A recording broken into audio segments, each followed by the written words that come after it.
How to make your academic writing interesting. Hi, I'm Gabby from mythesiscoach.com, and today I want to push back against the myth that academic writing needs to be boring. Okay, sure, you've probably read a lot of boring academic writing, as we all have. You know those readings that go on and on and on, and you question your life choices and why you're studying and who's written this, and you can't understand it, and you get to the end and you yawn and you don't know what just happened.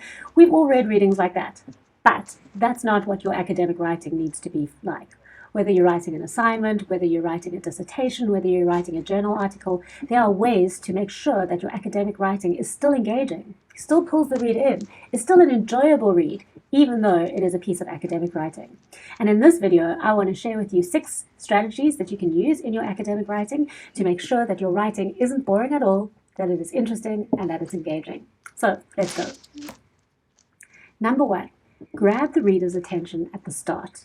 Right, so think about your reader. Your reader's had a busy day, they're doing 100 things, they sit down to read what you have written, and they start off and it's just like, bleh, boring.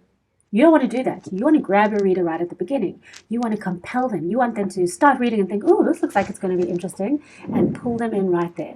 So what are some ways you can do this? Well, you can use an interesting statistic to grab our attention. You can have a particularly meaningful and unique quote that pulls us in and makes us think, oh, this is interesting.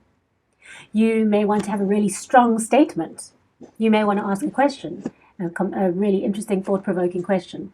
And the cool thing about questions, a little hack, is that you could have a question at the start and then only answer it right at the bottom of your paper. So these are some things that you can do to really grab us at the start, to pull our interest in and to get the reader hooked before they even dive into the complex part of the paper.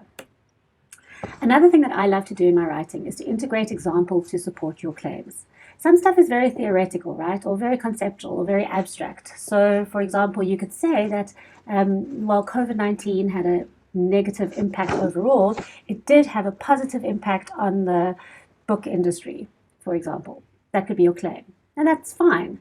However, how much more interesting is it if you make that statement and then you pull in an example of an independent book publisher which came into being because of the demand during COVID and grew its margins by however much, and now what it's doing. Can you see what that example does? It starts to tell a bit of a story. It's something concrete to hook on to that claim that you've made. And people love stories, and we love knowing what's happening with other people. So there is another thing that you can do to make your academic writing interesting. Thirdly, you want to use clear and concise language, and this is something I'm working on all the time with my writing, trying to be more to the point. So very often there are long ways of saying things, for example, you can use the word terminates. What if you rather just use the word end? Or you could say due to the fact that, but why not just say because?